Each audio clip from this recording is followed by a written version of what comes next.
it takes a criminal to catch a criminal. You have to think like a criminal to catch a criminal. If you're a straight arrow police officer, you're probably going to have a hard time catching a legitimately good criminal.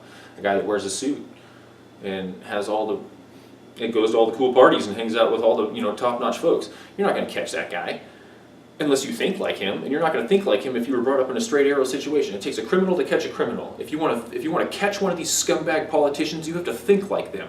You have to put yourself in their position and walk in their shoes and say to yourself, that's what I would do if I was him, because that's the most crooked decision you can make, and at the same time prevent anybody from catching on to what it is you're doing. So they'll always be able to say, and here I'm kind of going on a tangent here to support what I'm getting at. They'll always be able to say it's your fault. Why? Well, because, man, gosh, there's so much. Bretton Woods, 1941. Gave us a strong currency. World War II, we won, right? So we diffused all the colonial possessions from Great Britain, and the Western European powers, we diffused and accepted all of their colonial possessions. That's basically what drug us into Vietnam. The French lost Indochina because the Japanese kicked them out during World War II. World War II is over, and Ho Chi Minh and the Vietnamese are like, all right, the Americans have defeated Imperial Japan. The French were kicked out by those weirdo Japanese, but now the Americans have defeated the Japanese, and the Americans have George Washington, because Ho Chi Minh understood American history very, very, very, very, very, very well. He used George Washington's tactics against us in the Vietnam War.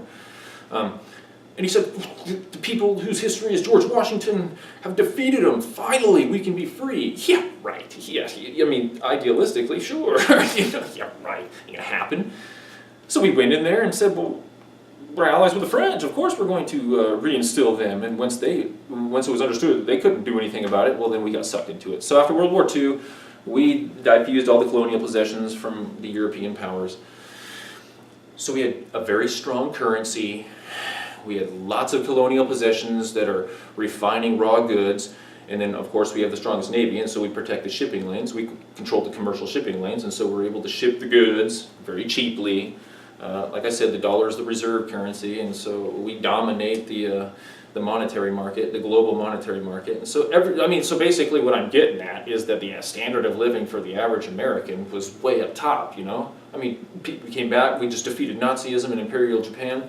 Everybody's feeling like a champion because we were, and the veterans had seen the horrors of war and don't want their children to ever go through that, and they have a strong currency and the opportunity now to go to college because the GI Bill for the first time in history is sending the average person off to college. Oh my goodness gracious.